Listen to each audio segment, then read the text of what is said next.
Olá, sejam todos bem-vindos a mais um Momento de Acolher. Eu sou Marcelo Gobo e hoje a gente vai continuar a nossa conversa sobre as conexões sociais e como elas interferem na nossa saúde, na nossa percepção de qualidade de vida. No nosso último encontro a gente falou sobre o Setembro Amarelo e a prevenção ao suicídio. E a gente começou a introduzir um assunto que é de grande importância, que é como a gente faz para poder ofertar ajuda. Nesse processo de oferta de ajuda, existe o processo da escuta. Então, como eu consigo escutar alguém com qualidade? Esse é o nosso tema de hoje. E eu convido você, que está chegando agora, a pegar um papel e caneta para poder anotar as nossas dicas, ou você que já nos acompanha, a resgatar aquele caderninho para a gente poder continuar anotando as nossas reflexões. Dentro de um processo de escuta empática, uma das coisas mais importantes para a gente poder fazer é o não julgamento. Quando a gente vai conversar com alguém, seja no nosso trabalho, seja com alguém da família, é muito importante que a gente esteja aberto e que a gente não faça nenhum tipo de julgamento. O julgamento afasta a liberdade de expressão da pessoa, acaba inibindo, e aqueles temas que são importantes, que são delicados e que muitas vezes acabam não aparecendo por muita pressão social, por muito preconceito associado. Quando a gente tem julgamento na nossa fala, eles não aparecem. E às vezes a gente perde o tempo e a oportunidade de poder fazer a diferença. Mas como eu faço isso? Como eu converso com alguém de modo franco e não faço nenhum tipo de julgamento? A resposta parece incrivelmente simples, que é não julgando. Mas como isso transparece na nossa fala? Isso está muito atrelado à visão que a gente tem da gente e do mundo e o que seria a nossa verdade. A maneira com que a gente se comunica com os outros, ela diz muito sobre como a gente vê o mundo, as nossas ideias de vida que são importantes, sobre os fatos que acontecem conosco, mas elas dizem respeito somente a nós e não ao outro. E quando a gente tenta encaixar essa nossa realidade na perspectiva do outro, é que nasce o julgamento, nasce um juízo de valor, como se a gente quisesse que o outro se moldasse ao que a gente acredita ser o certo. E, na verdade, são pontos de vista.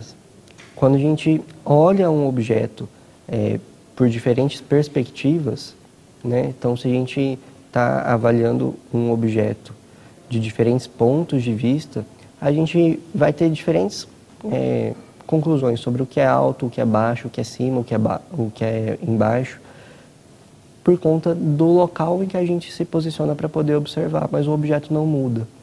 Quando isso diz respeito a um fato da vida, como, por exemplo, comprar um carro, alugar uma casa, fazer uma mudança no trabalho, assumir ou não determinado emprego, escolher ou não determinado curso, ou a maneira como a gente lava a louça, aspira a casa, varre o chão, tudo isso diz respeito à nossa visão de mundo. E esse fato, ele não se modifica, ele simplesmente é. E eu posso executar isso de uma determinada maneira, ter uma determinada opinião sobre isso, e a outra pessoa uma opinião totalmente divergente. E quem está certo? Ambos, porque não se trata de estar certo ou de estar errado. E é aí que no processo de escuta mora a gênese dos atritos. Quando a gente tenta encaixar a nossa visão, né, o nosso modelo de explicar o mundo e as coisas dentro da realidade do outro. E às vezes aquilo não vai funcionar para o outro e funciona para a gente e vice-versa. E é aí que se distancia. Então, por que as pessoas têm medo de falar sobre assuntos que são delicados, como o suicídio e a morte, por exemplo? Por isso. Porque são assuntos que tocam muito naquilo que é as nossas questões existenciais mais básicas, as nossas noções de mundo e de realidade, aquilo que vai fazer com que a gente assuma a nossa identidade, né? A nossa autenticidade. E nessa interação, que é muito frequente, a gente acaba deixando passar um ou outro ponto, e esse um ou outro ponto que aparece acaba afastando o outro do diálogo. A gente, por uma programação desde que a gente nasce e a maneira como a gente interage com o mundo, tem um anseio muito grande por ser amado. E nesse anseio muito grande por ser amado, a gente muitas vezes quer agradar o outro a qualquer custo. E nesse querer agradar o outro a qualquer custo, a gente flexibiliza um pouco das nossas crenças, a gente flexibiliza um pouco das nossas verdades, às vezes a gente não vai expressar algo que está lá dentro, que está incomodando, porque a gente não quer desagradar, a gente não quer entrar em conflito com o outro, e isso nos afasta, né? Às vezes a gente concorda com algo que a gente não concorda tanto, assim, simplesmente para poder agradar. E aí na nossa escuta, a gente não consegue fazer isso de modo verdadeiro, de modo tão amplo quanto deveria. Então, se eu quero melhorar o meu processo de escuta, eu quero estar ali do lado de alguém e ouvir sem julgamento, a gente pode fazer alguns exercícios. O primeiro deles é fazer perguntas que sejam abertas. E na hora que a gente se posicionar diante dessas perguntas, a gente não manifesta diretamente a nossa opinião. A gente tenta entender o outro, como o outro pensa, se isso encaixa para o outro.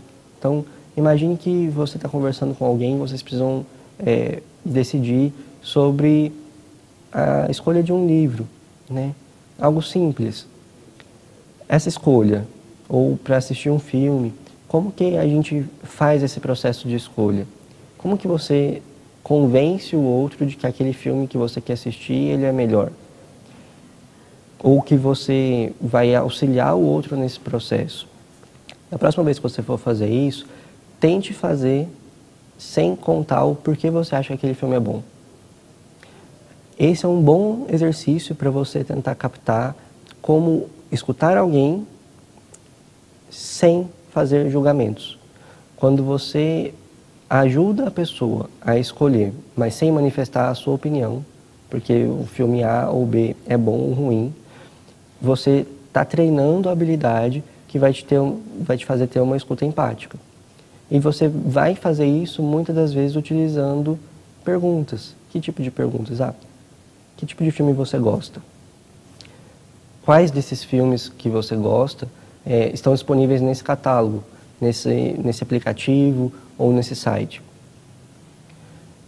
Você gostaria de ver qual deles hoje? Você tem certeza que esse é o que mais se aproxima daquilo que você gosta ou daquilo que é a sua vontade hoje? Quando você vai fazendo isso, você está escutando de modo genuíno, não está expressando a sua opinião. E você está auxiliando a pessoa nesse processo de condução.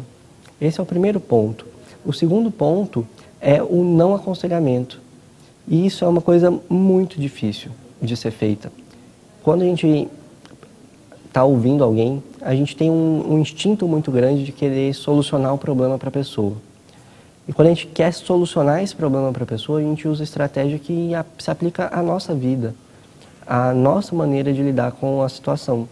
E é aí que a gente, muitas vezes, falha no processo, ou que intensifica ainda mais a questão do julgamento e, às vezes, as coisas que precisam ser ditas acabam não aparecendo. Como eu faço para não aconselhar alguém? Não aconselhando. Mas de que maneira isso pode ser claro? Você não conta para o outro a estratégia que você usaria. Quando a gente conta para o outro a estratégia que você usaria para solucionar aquela situação, muitas das vezes a gente comete uma falha de linguagem muito grande. Que falha é essa? A generalização. Como é isso de generalizar? A gente trata um fato pequeno como sendo uma verdade universal. Então, vamos supor que eu acredite que a roupa que eu estou usando seja da cor azul. E ela não é. Mas eu acredito que é. E aí eu vou falar para alguém que ela deveria usar essa cor, porque é uma cor que combina com o céu, por exemplo. E aquilo não faz sentido para a pessoa.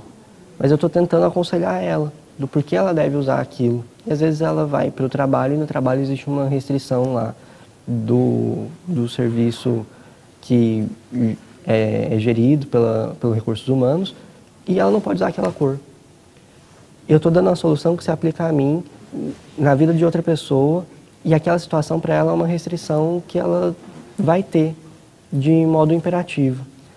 Nesse processo do aconselhamento, às vezes a gente pode meter o pé pelas mãos, vamos dizer assim, porque a gente apresenta para o outro uma solução que às vezes ele não vai conseguir praticar ou que não encaixa no modelo de vida dele. O não aconselhamento é uma questão difícil porque às vezes o outro vem conversar buscando um conselho. E qual que é a diferença entre uma conversa com um profissional de saúde ou um profissional de saúde mental e um amigo? Muitas vezes está nessa questão do não aconselhamento a grande chave, de provocar o outro para poder escolher as opções que tem em relação a um determinado problema, uma determinada situação de vida, de modo categórico e universal. É como se eu admitisse que a solução que funciona para mim tenha que funcionar para todo mundo. E assuntos delicados, como, por exemplo, o suicídio, ou a tentativa de suicídio, a ideação de morte, a maneira de lidar com o sofrimento, eles podem não aparecer numa conversa por conta do aconselhamento, porque geralmente vem uma reação muito grande de defesa em relação àquele ponto de vista por parte do outro, e às vezes isso vai tocar condutas que vão envolver o consumo de drogas, por exemplo, determinados tipos de comportamento na sociedade, que vão acabar afastando o indivíduo das pessoas que podem dar suporte. Às vezes a gente quer auxiliar genuinamente e tá tudo certo nisso, mas quando a gente começa a fazer tanto o julgamento quanto o aconselhamento no nosso processo de escuta, a gente não dá espaço para o outro, não valoriza o outro, não reconhece aquilo que é a necessidade do outro, e com isso a gente acaba distanciando ao invés de aproximar. A gente vive um contexto hoje em que as pessoas estão muito distantes geograficamente, né? Então a gente precisa estar afastado, não tem toque, não tem abraço, e isso acaba afastando. Mas a gente consegue se sentir próximo do outro quando a gente tem uma escuta empática, por exemplo. A gente às vezes pode se sentir muito mais próximo, compreendido e tendo suporte de pessoas que estão fisicamente distantes, e às vezes em outra cidade ou em outro lugar do planeta, mas que conseguem estabelecer esse processo de escuta genuína, do que pessoas que estão ali do nosso lado, que podem nos tocar fisicamente, mas que quando a gente vai conversar, vão aparecer com aconselhamento e julgamento no discurso. E esse aconselhamento e esse julgamento acaba interferindo no processo de sondar situações de grande perigo, como, por exemplo, pensar sobre o morrer. Então, sempre que você quiser escutar alguém, quiser melhorar o seu processo de empatia, pense, se eu estivesse passando por esse mesmo problema, o que eu gostaria para poder saborear mais a vitória e a resolução dele? Que alguém me ajudasse a construir uma solução ou que alguém o resolvesse para mim? Às vezes, no momento do cansaço ou da angústia e do sofrimento, a gente gostaria muito de um salvador externo que viesse e resolvesse aquela situação para a gente. Mas a situação de sentir que você venceu um grande desafio, de que você passou por algo que era difícil e conseguiu chegar lá, traz uma felicidade que é muito mais intensa e duradoura. E isso se aplica não só a problemas básicos do nosso cotidiano, como situações grandes de vida. E como a gente faz esse processo de condução de alguém para poder solucionar e encontrar a melhor solução para ela? Com perguntas abertas, com uma escuta empática do ponto de vista da nossa linguagem não verbal, então a maneira com que eu me posiciono em relação ao meu tom de voz, a como eu me sinto, como eu me posiciono diante dessa pessoa, e ao não aconselhamento. Isso é muito importante, porque a solução que funciona para você não necessariamente é a solução que vai funcionar para o outro, que o outro é capaz de executar, porque são realidades de vida muito distintas. Então, nesse seu processo de escuta e de auxílio do outro, lembre-se sempre de escutar com empatia, com autenticidade e de não aconselhar. As soluções de vida que você adota na sua vida, elas são suas e não do outro. Esse é o nosso momento de acolher de hoje. A gente continua a nossa conversa no nosso próximo encontro.